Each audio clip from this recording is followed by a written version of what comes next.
we just saw Emojiland. Yes, we did. And we really liked it. It was so good. Oh my god. They had an all-star cast. It was incredibly acted. The set was, oh my god. Oh the my costumes. God. The costumes. The story. Set. I'm stunned by how much I liked it. For this video, just to let you know, this is a content warning, and this is also a spoiler warning.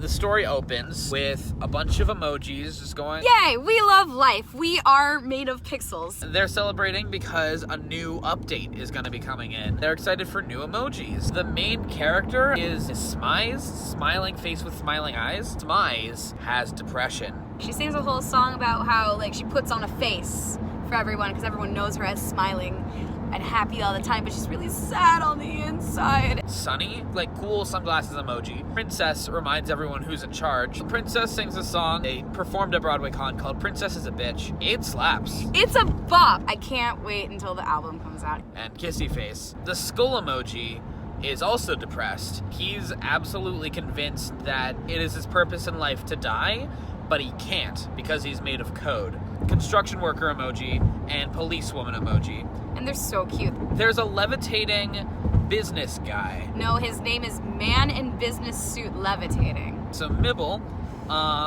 he kind of rolls around on one of those hoverboards. Yeah. I can't imagine how much core strength that requires. It's a lot. He is the spirit of capitalism, and he exploits the princess from her dumbness in order to get as much money as possible. Money bags. There were like a couple main characters and they stayed those characters the whole time, but then there were a couple ensemble members that were additional emojis, like a guard, and the dancing emoji were so funny. So the new update happens, and new emojis are introduced into the community. The prince, who is portrayed by Josh Lehman. Oh my god, one of my favorite characters.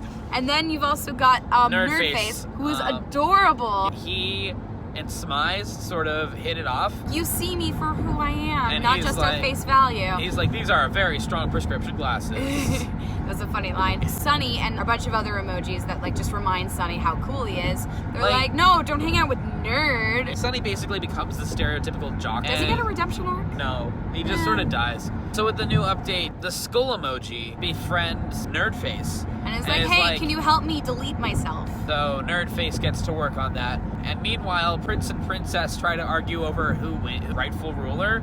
And then Man in Business Suit Levitating convinces them to give him enough money bags to build a firewall. They call up construction worker emoji. And then she's like, wait a second, this is wrong. I'm gonna stand for what I believe in, and goes on like a whole like belting, riffing song. Her girlfriend cop is all like torn because she has to pick a side, but duty calls, and it's just so sad. So construction worker emoji starts on the firewall while Nerdface emoji finally figures out how to delete skull. Because I'm such a good friend, I'm gonna kill you.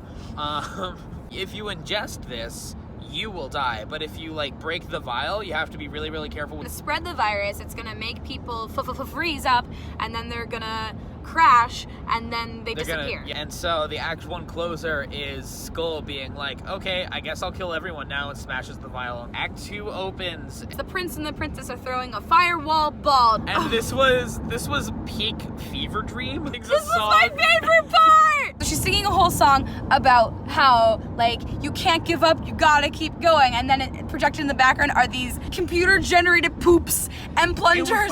Every line was a poop pun. It was so funny. We could not stop laughing. I couldn't understand what they were saying because I was so focused on these badly rendered 3D poops. And I love them! The plunger choreography. Nibble tells the prince and the princess, yo, it's the new 5.0 people. They're the ones that brought in the virus with them. Oh no, now you gotta quarantine them in the dungeon. Be afraid of new things and change. A construction worker emoji has contracted the virus, oh no.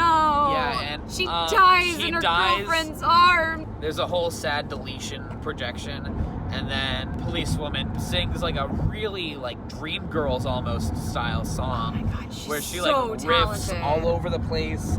Everyone in town has seemed to contract the virus. So Smize meets up with Nerdface and ends up dying in Nerdface's arms. Figures out that he can go to system settings and do a factory reset.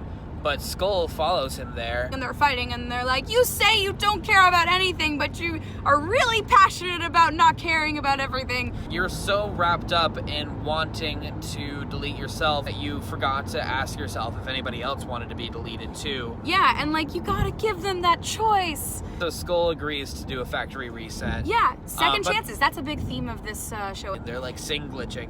Sing glitching, yeah, they put the stuttering into the music, and I thought that was really clever. And then they factory reset, and that means none of the emojis remember any of the... Memory wipe, yeah. So they're all meeting again for the first time. Smize ends up with Nerd Face, and Kissy Face ends up with Sunny, and Skull and Prince start making out, and it's really funny.